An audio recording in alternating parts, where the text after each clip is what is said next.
What goals are you after? What are your values? This will help you to tailor your self-development journey correspondence to your needs. People tend to compare themselves with others. This is so wrong, because I really wish you understand how unique you are. In any journey, there is learning. You will make mistakes before you can master something. You are going to fall, but you need to stand up and continue going. Truly, one of the negative impact that I see a lot is self-criticism, and nobody knows everything. This is where you need someone to guide you through. Check yourself. Where were you yesterday? Where are you today? Where do you want to be tomorrow? What did you achieve? Okay, in those achievements, what brought different results?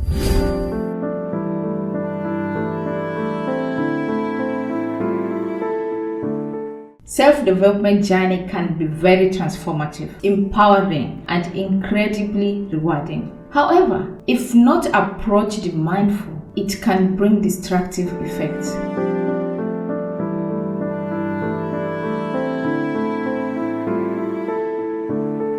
Hello there. Thank you for tuning in to How to Raise Your Truth podcast. My name is Jennifer K.O. As always, I'm your host. So, I want us today to have a little discussion about this impressive and lovely topic, self-development or self-growth. I think we are not going to speak about what it is, but I just want us to have a general picture of what we are supposed to know before diving into this journey. In my daily practice as a conscious life coach, I hear and see a lot people craving to land in their self-development journey, which is really cool. Maybe before we jump into the aspects of it, let's just see what are some of the benefits of self-development journey. Self-development journey increases our awareness. So it brings us into becoming fully aware of ourselves. That is self-awareness. Self-awareness, we all know what it does for us. It brings us what is inside us. It kind of reveals us who we are. What are we capable of? How do we respond or react in different situations? And give us those skills of how to manage ourselves, regulate our emotions. We get all that in self-awareness. So as a result of that, we increase our confidence. Also, we get to learn different skills that are inside us that we were not aware of. Just like I said, stress regulations, emotions regulations. We learn how to cope. We get to know that we have this inner ability of coping with the stresses and depression and anger. You know how sometimes we get to label ourselves, I'm just an angry person. Of course we are not. Nobody is. When we dive into self-awareness, we get to know that label that we labeled ourselves as angry person, or maybe envy person or bitter person, it's just a layer on top of something. So there is something underneath that. Alright, I really don't want to get ahead of myself and go into what is not we're supposed to speak here. But generally, yes, that's what it does. Self-awareness just kind of reveals us. Alright, another benefit of this,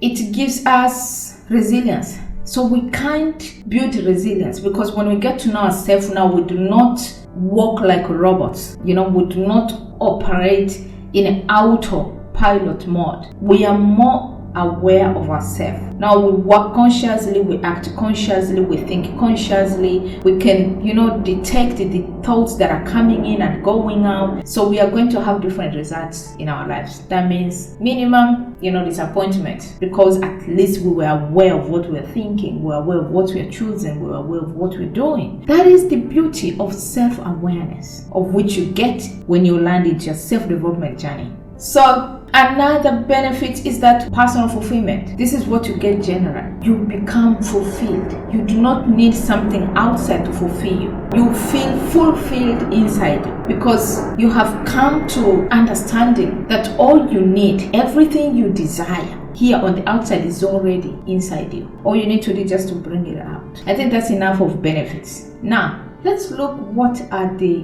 downside of this. Truly, one of the negative impact that I see a lot is self-criticism. And you know what? Because you think that you need to achieve certain things or maybe do things in a time or in a position or environment that you wish. But the truth is no. As human beings, as I told you, you know how we approach everything we speak here holistically. You need to get to understand that yes, you have the power to control of what comes inside you and what goes out of you, but there is something that is greater than us that kind of guides us. So even sometimes you might be wishing to do things in this moment, but sometimes it's usually not the right time. So people get to self-criticize themselves. I shouldn't have done better. I should have done this. But without knowing that in any journey there is learning. You will make mistakes before you can master something. You are going to fall. But you need to stand up and continue going. You do not expect it just because you're already full aware of yourself. Don't think that you're not going to make a mistake. You will still make mistakes. Not you will have to, but mistakes will still happen. Because, as every new day has a new thing, you're going to meet new people. You're going to have to be challenged in different ways. You have coped maybe or mastered living in one environment. If you move from environment A to environment B, you are going to have to learn about the environment B, about the people in environment B, on how their way of doing things. So do not criticize yourself. Another thing is overwhelmed. People get emotionally overwhelmed because they think a lot. They think that they shouldn't do that mistake, or maybe such things shouldn't have happened because they have done this, or maybe because they're at this level of,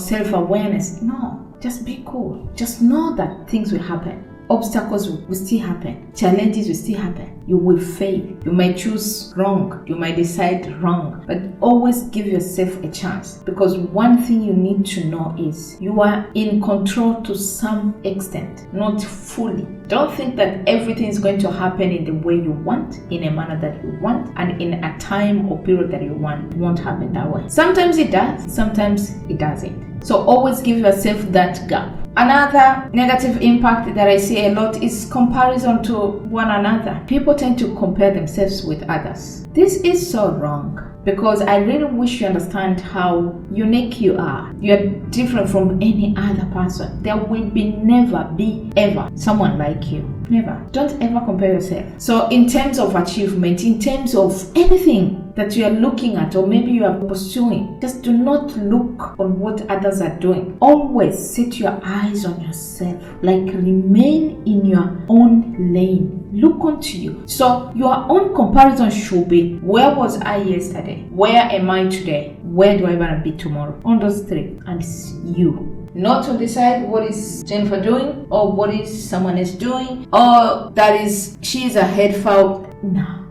Always stick your eyes onto you. Don't compare yourself. You're going to act differently. You're going to work differently. You're going to respond differently. You're going to achieve differently. So always stay in your lane. Alright, I think that is enough of impacts and negative impacts of the self-development journey. But I really want us to speak or discuss about these components that are so important before you land into your self-development journey that you should be aware of. Number one, self-reflection. So it's really important that you assess yourself. Know your weaknesses, know your strengths, know your abilities and capabilities, know your ability to handle situations. How do you act, react, respond in different situations? What goals are you after? What are your values? This will help you to tailor your self-development journey correspondence to your needs and not anyone else. Number two, commitment. Commitment is something that you need. The moment you decide to get into self-development journey, my dear friend, you need commitment. This is not something you do today. You give yourself a gap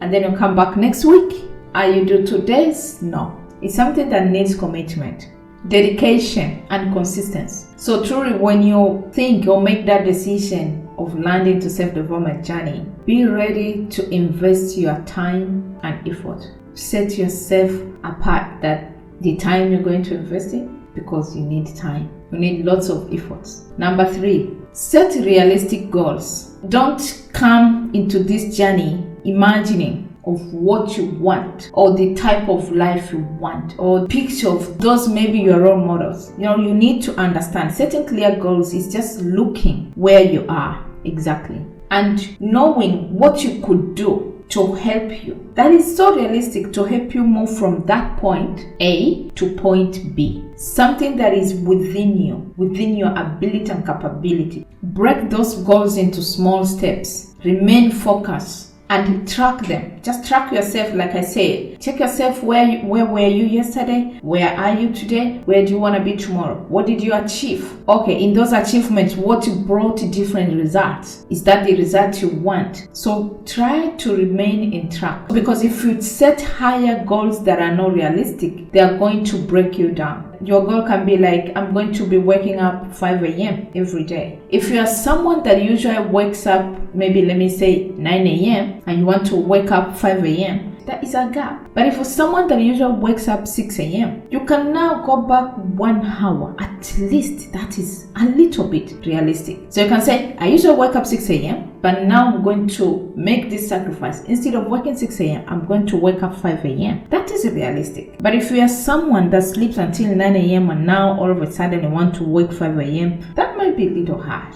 Number 4.